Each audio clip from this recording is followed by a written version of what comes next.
Hello, I'm Santier, and welcome to another video in my series where I talk about something that's been on my mind and share the internal monologue. And today I want to talk about concern that I have for the American Christian Church. And this concern is largely derived from cultural aspects of the church, just church culture, for lack of a better phrase. I'm going to be talking very broadly here. I'm not talking about any specific church. But more kind of the general gestalt of what I understand church culture to be at large. I'm in an area that's maybe a little bit less directly in it, which gives a little bit of an outside perspective. So a lot of this concern is focused on the impact that I feel that church culture is having on the American church's ability to successfully witness to the lost, to non-believers.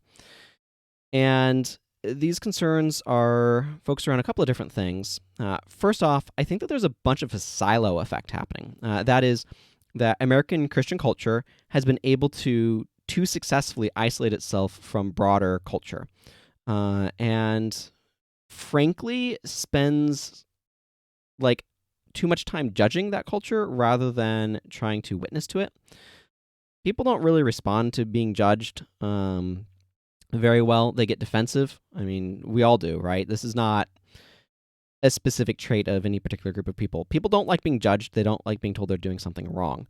But on that note, something that we need to do as Christians is to be very careful to dismiss things that we are receiving as persecution. And I'm talking about here specifically feedback, criticism, and rebuke. These are things that we can very easily say, I don't want to hear that. That's just persecution. I'm going to ignore it. And Proverbs tells us that the wise pay attention to rebuke. This isn't to say that everything we hear is got something we need to be acting on, right? That's decidedly untrue. But we need to filter. We need to process. We need to say, wait, is this accurate? Is this something that we need to respond to? So I know I'm going a little bit quickly here, but these are a couple of different things, right, where we're too quick to criticize, too quick to judge culture outside of ours, and too quick to reject that when it's handed to us. These are kind of two sides of the same thing, but very common among people. But we're called to be wise, and part of that is receiving good rebuke and good criticism, and that's something we need to be paying attention to. Another big area that I'm very concerned about is the way that it seems to me that cultural things, particularly political ideology, have interwoven themselves in with doctrine and faith beliefs. There's a couple of different areas where this comes out. For example, the way that the Constitution and those founding documents for the United States of America are talked about can sometimes get a little too sacred. They're documents written by men. They are not they're solid. There's a lot of good thought that was put into them, but we need to be very careful about using their language of God-given rights and that sort of thing, and interpreting them as more divine than they perhaps are, and that's something that we need to be careful about as well, because when we start conflating things, we start misrepresenting what God is about, who He is, and what He cares about. And on that note, I've been reading through the Old Testament prophets a lot lately. For those who may be somewhat unfamiliar with this, I know they're not necessarily taught all that much in churches, or at least that's been my impression anyway. The Old Testament sort of history of Israel has a period where, the kingdom split into the northern and southern kingdoms after Solomon. But we're not going to go through the whole history here. But the point is, the northern and southern kingdoms both fell into idolatrous behavior, and God sent prophets against them to warn them of coming wrath, and they didn't change, and then wrath happened in the form of the northern kingdom of Israel being conquered by Assyria, exiled by them, and the southern kingdom of Judah being later conquered by Babylon a bit later. Not that much later, but there's a lot of critiques and a lot of criticisms that God levels at the nations of the two kingdoms of Israel. And one of the big recurring themes is the way that they treat the poor. It talks about them oppressing the poor, of exploiting and abusing them, of denying them justice. And these are things that are big concerns to God. He cares very much for the poor. He cares very much for those who don't have very much. He wants to make sure that they're provided for. That's why Leviticus has provisional clauses that are basically kind of a welfare system where farmers and landowners, basically people running farms and vineyards and those sorts of things, could not do a thorough harvest. They had to leave some amount of the crop. They couldn't pass over multiple times and things like that. They had to leave some amount of the crops. That way the poor people of the land and foreigners could harvest that.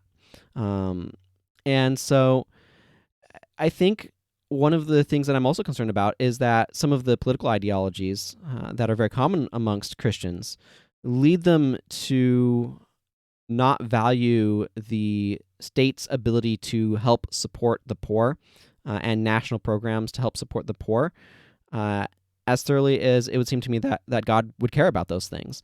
In particular, when the poor are saying that they are feeling oppressed, are we listening? Are we paying attention? And are we examining, well, why is that and what can we do about it? What can we do to make things,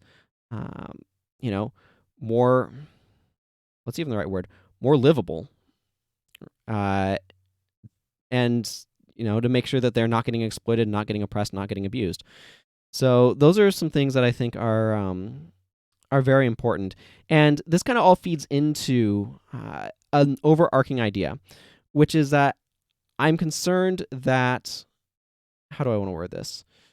That an emphasis on personal liberty, on individualism, has overridden concern for the church's reputation at large. And one of the things that you find when you read the New Testament is that there is a lot of concern being given to the church's reputation.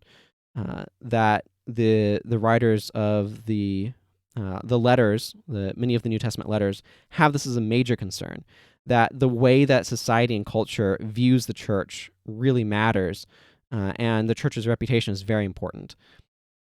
And so when people investigate, they should find that we love each other, but that we're also showing God's love.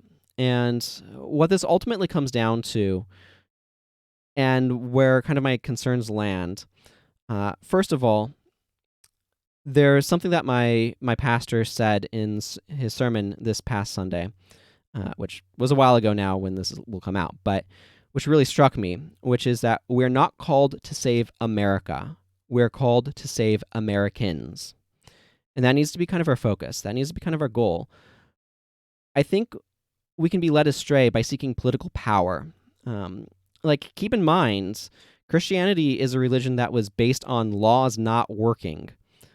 God gave the nation of Israel the Mosaic Law. It did not make them righteous. It failed to do that. And it's because of human nature. And so if God's law cannot change that, cannot make a people righteous because people don't obey the law, why would our laws be any different? It changes through culture, it changes through transformation of heart, and that's what Christianity is about. It's about God's power to transform the heart, and for that we need to introduce Christ into the culture, into people's lives, and that's facilitated by the way people think about the church. And it's about our witness. It's about what do our actions say, and are we having the priority of seeking and saving the lost, as God does? So those are some of my major concerns. Those are things that I care about, and I've been wanting to make this for a while, and I'm just not sure how to word it. So hopefully I've done a good job. And if you have enjoyed this or otherwise gotten something out of it, I greatly appreciate that. You can support me at patreon.com/Santier. Thank you very much for giving me some of your time and listening to this. And until next time, everyone, take care and goodbye.